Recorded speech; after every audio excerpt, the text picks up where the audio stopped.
ايه علاقه عمرو بن العاص بافتتاح المتحف المصري الكبير؟ ايه المقارنه دي؟ ايه الوضع اللي احنا وصلنا له ده؟ المصريين كانوا فرحانين وكله نازل يحتفل في الشوارع بمناسبه افتتاح المتحف المصري الكبير، فالناس من فرحتها وحبها لبلدها وانتمائها فبيقولوا ان افتتاح المتحف المصري الكبير ده حدث من احلى الاحداث اللي حصلت في تاريخ مصر. وفجاه يظهر صوته يقول لك لا، دخول عمرو بن العاص هو احسن حدث حصل في تاريخ مصر، وانتوا بتفتخروا بالاصنام والفراعنه الكفار. نيجي بقى للسؤال اللي انا بحبه والعزيز على قلبي، ليه احنا وصلنا للمقارنه دي؟ واجابه الموضوع ده سهله وبسيطه جدا، الا وهي احاديه المصدر، ضعف الاطلاع وضعف الثقافه. الناس اللي حطت عمرو بن العاص في مقارنه مع افتتاح المتحف المصري الكبير او قالوا ان دي حضاره وثنيه ودول حضاره كفار ممنوع الافتخار بيهم، معلوماتهم عن الحضاره المصريه واخدينها منين؟ واخدينها من الكتب السماويه، بمعنى ان الحضاره المصريه كلها بتتلخص في الكتب السماويه في شخص واحد بس اسمه فرعون. طب الشخص اللي اسمه فرعون ده كان عباره عن ايه؟ كان عباره عن ملك مصر بيقول لهم يا جدعان انا ربنا، وكان بيعادي الله ورسله، وكان بيجري ورا الانبياء، وكان بيقتل ويسفك الدماء وهكذا. فبالتالي رمزيه الحضاره المصريه القديمه بتتلخص في شخص واحد طاغيه اسمه فرعون. فهو لما يشوف توت عنخ امون رمسيس الثاني نختم ايا كان الملك مين هو،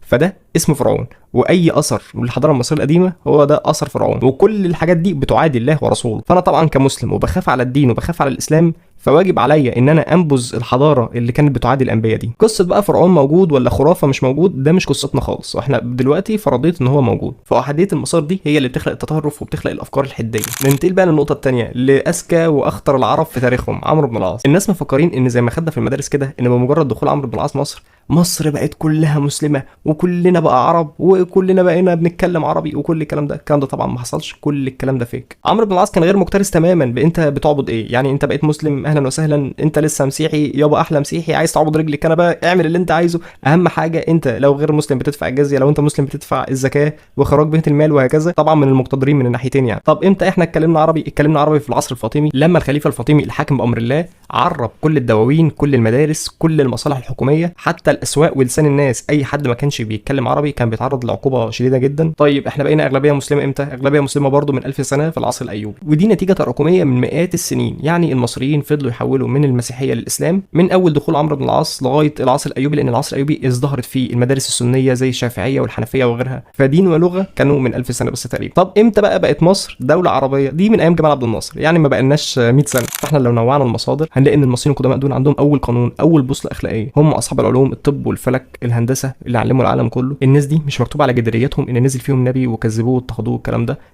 كان ليهم معتقداتهم الخاصه محدش فينا بيعتقدها دلوقتي، فما فيش اي تضاد او اي مشكله ان انت تفتخر بجدودك اصحاب العلوم واصحاب الاخلاق وان انت في نفس الوقت مسلم او مسيحي او ايا كان. فافرحوا واتبسطوا يا جماعه، دي الجمهوريه الجديده وفعلا حدث جديد هيدخلنا في مرحله جديده من تاريخ مصر. وكان معكم حراس كنت مسلم، ويلا اقعدوا بالعافيه.